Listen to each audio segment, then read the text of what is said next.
At round 9 in the Pacific Northwest, KTM's Marvin Musquin made up 15 points in a single afternoon on points leader Jeremy Martin.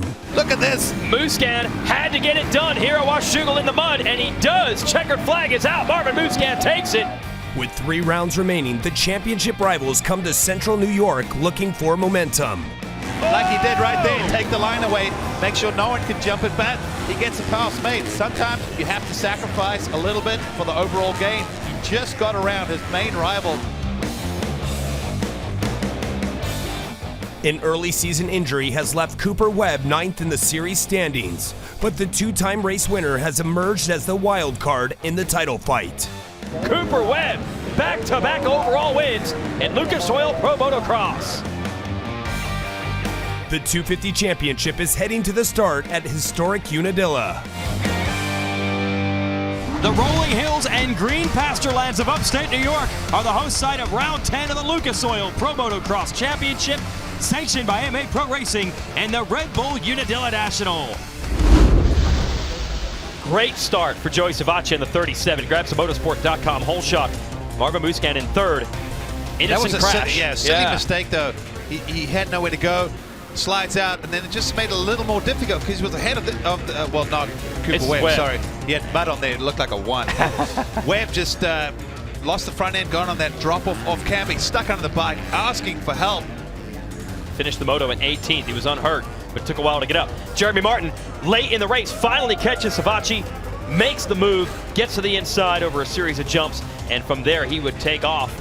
Savvaty would close back in at the end because he was under pressure from his teammate Aldridge and Marvin Musquin. Here they all come across the line. 8th moto win of the year for Martin, so he and Musquin are now tied in that category. They're darn close in pretty much every statistical breakdown.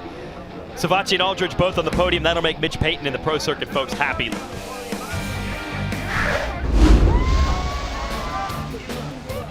Joey Savvaty led a long way in this one, but Marvin Musquin, battling for the title, gets desperate.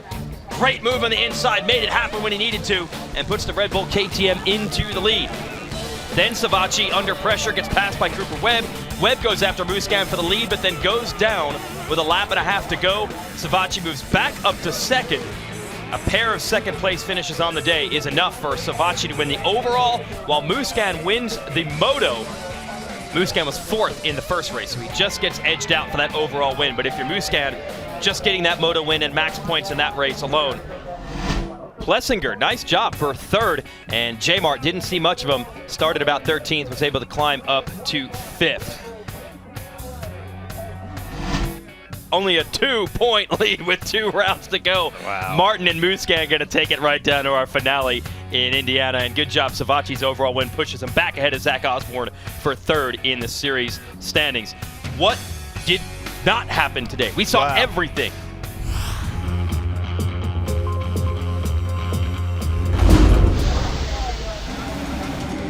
Great start for Justin Brayton on the BTOsports.com KTM, but watch Christophe Pourcel. Down in the middle, head over heels goes Ken Roczen, and 2 of the favorites today are knocked from contention. Roczen was hurting when he got up. He managed to climb to 16th at the end of this race. Pourcel was 23rd, so they rode it out. Great effort, but it will not show in the results. When it's not your year, it's not your year, right? So now Brayton under pressure early from Dungey, and this is a beautiful move by your series leader. Nice underneath the 10, and that was really it. Dungey, once he had the lead, no one saw him. Checked out over Justin Barcia and takes the moto win. Trey Kennard would outduel Justin Bogle and Sean Simpson to take 3rd. Sean Simpson, what a ride. 4th place in his first ever race in the U.S. Good job by the Scot. Freddie Noren, 5th, also a good ride for him. We mentioned Roczen, 16th. That's 5 championship points, trying to keep the slim hopes he had still alive. Dean Wilson, 11th. 5 overall wins for Dungey this year out of 10 rounds. That's a heck of a season. Here's your Lucas Oil race recap. Justin Bogle on the 19, making his debut on a 450cc machine, grabs your motorsport.com hole shot. So that's a good way to start it. Yeah, it was a great way to start it. Unfortunately, he was not able to sustain being up front due to a crash, but see the riders filing through on the opening lap. Dungey grabs the lead. Bogle still in a great position in second. You see Barcia, Pourcel, and everyone trying to challenge from behind. But then right here, watching number 19 on the red bike, Bogle comes out of his turn, gets a little cross-rider when he lands. Watch the bike twitch, and then boom, slams the ground. And he would exit this race probably a little winded.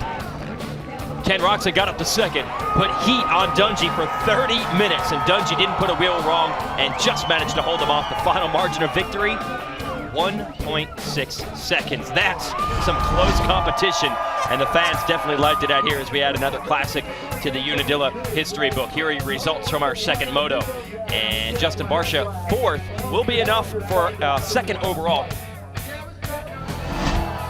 Because Roxon had the bad first moto today, he loses ground to Barcia in the championship. They were actually tied for second coming in. Off day for Blake Baggett, a pair of bad starts, but he's still up in fourth.